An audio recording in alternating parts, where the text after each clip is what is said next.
धारा 164 सीआरपीसी के बयान प्रथम श्रेणी मजिस्ट्रेट के समक्ष दर्ज किए जाते हैं तथा बयान होने के पश्चात सुरक्षित फाइल में रख लिए जाते हैं।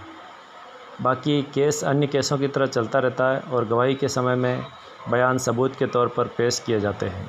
भारतीय साक्ष्य अधिनियम की धारा 25 के अनुसार पुलिस अधिकारी द्वारा दर्ज की गई स्वीकारोक्ति साक्ष्य में अस्वीकार्य है, अर्थात पुलिस के सामने दिए गए बयान साक्ष्य में मान्य नहीं है। सीआरपीसी की धारा 164 के पीछे यही कारण है कि मजिस्ट्रेट को अभियुक्तों के इकबालिया बयान दर्ज करने के लिए अधिकृत किया गया है ताकि यह सुनिश्चित किया जा सके कि यह स्वैच्छिक बयान है। पुलिस के समक्ष दिए गए बयान मान्य क्यों नहीं होते हैं?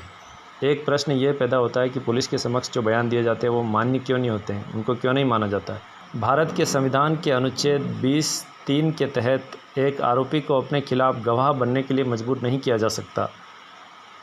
इसी तरह से भारतीय साक्ष्य अधिनियम 1872 की धारा 25 के तहत एक पुलिस अधिकारी के सामने अभियुक्त द्वारा दिया गया इकबालिया बयान सबूत के तौर पर मान्य नहीं है, इसलिए पुलिस के समक्ष दिए गए बयान मान्य नहीं होते हैं।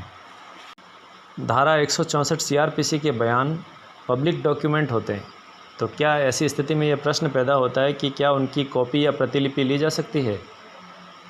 आइए केस लॉ की नज़र में देखते हैं।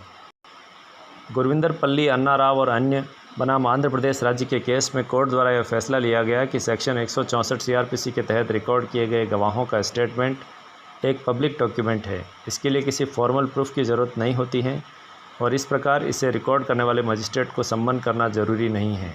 क्योंकि यह एक पब्लिक डॉक्यूमेंट है, इसकी कॉपी के लिए एक एप्लीकेशन को अस्वीकार नहीं किया जा सकता, अर्थात कोई भी व्यक्ति किसी भी पब्लिक डॉक्यूमेंट की प्रतिलिपि प्रार्थना पत्र के माध्यम से ले सकता है। तो धारा 164 सीआरपीसी के बयान भी एक पब्लिक डॉक्यूमेंट होने के कारण कोई भी व्यक्ति उसकी प्रतिलिपि प्राप्त कर सकता है। धारा 164 दंड प्रक्रिया संहिता का बयान जो लिया जाता है उसका प्रयोग किस तरह से किया जा सकता है? अदालत ने कई मामलों में दोनों पक्षों को सुनने के बाद कानूनी स्थिति को दोहराया कि दंड प्रक्रिया संहिता की धारा 164 के तहत दर्ज किए गए बयान वास्तविक सबूत नहीं हैं और इनका इस्तेमाल गवाह के बयानों की पुष्टि के लिए या समर्थन के लिए किया जा सकता है।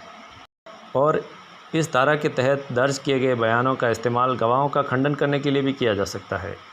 राम किशन सिंह बनाम हरमीत कौर और अन्य 1972 3 SCC 280 और बैजनाथ शाह बनाम बिहार राज्य 2010 6 SCC 736 में अदालत ने इसे बरकरार रखा और अपने रुख में किसी प्रकार की कोई तब्दीली नहीं की।